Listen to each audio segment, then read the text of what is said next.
Au quotidien, un éleveur a de nombreuses manipulations et interactions inévitables avec ses animaux. Avoir des animaux qui coopèrent dans le calme, en toute situation, limite les risques d'accident et apporte confort et plaisir au travail. L'éleveur dispose de différents outils pour avoir un troupeau docile, tels que les relations positives établies dès le plus jeune âge, les manipulations régulières, la génétique et le chien de conduite.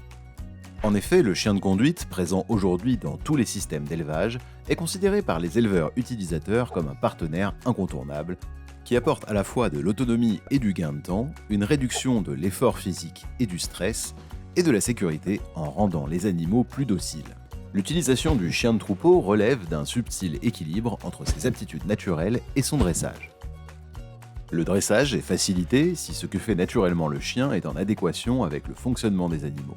Tout éleveur peut donc être en capacité d'utiliser un chien sans être un expert du dressage. L'objectif du projet est donc de rechercher des chiens dont les aptitudes sont cohérentes avec le fonctionnement du troupeau.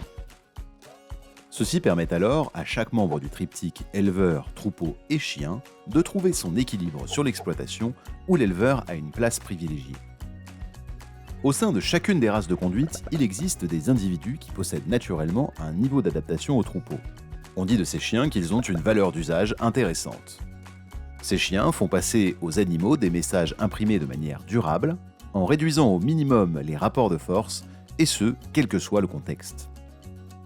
Ces chiens sont donc capables d'exprimer leurs aptitudes avec des animaux inconnus, sur un terrain inhabituel et en l'absence de leur maître, puisque leur motivation ne repose pas sur leur rapport avec celui-ci, mais bien sur l'intérêt qu'ils ont pour le troupeau. Ceci ne signifie pas que les chiens hors de cette valeur d'usage ne sont pas utilisables par leur maître, mais leur dressage va demander plus de temps, d'investissement et de compétences pour atteindre un résultat. Chez les animaux de rente, il est aujourd'hui courant de pratiquer du contrôle de performance afin de les sélectionner sur des critères recherchés par les éleveurs. Le potentiel génétique est évalué par des calculs classiques d'index utilisant les informations de performance et de généalogie, ou par des analyses de l'ADN par le biais de la sélection génomique.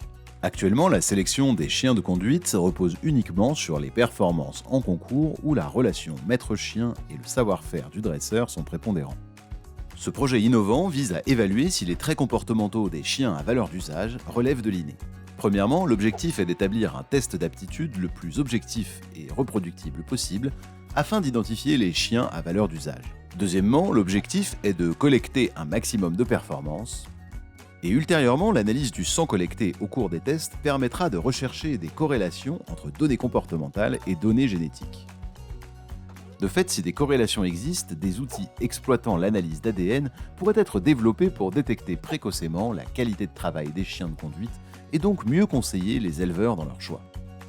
Ce projet repose sur l'expérience et l'expertise d'éleveurs bergers qui travaillent depuis plus de 40 ans avec des ruminants et qui ont dressé et utilisé un large panel de races de chiens différentes dans des contextes très variés. Il intègre également des experts du comportement animal et des généticiens. La réussite de ce projet repose également sur la participation active des éleveurs utilisateurs de chiens de conduite sur leur ferme pour permettre la collecte d'un maximum de performances.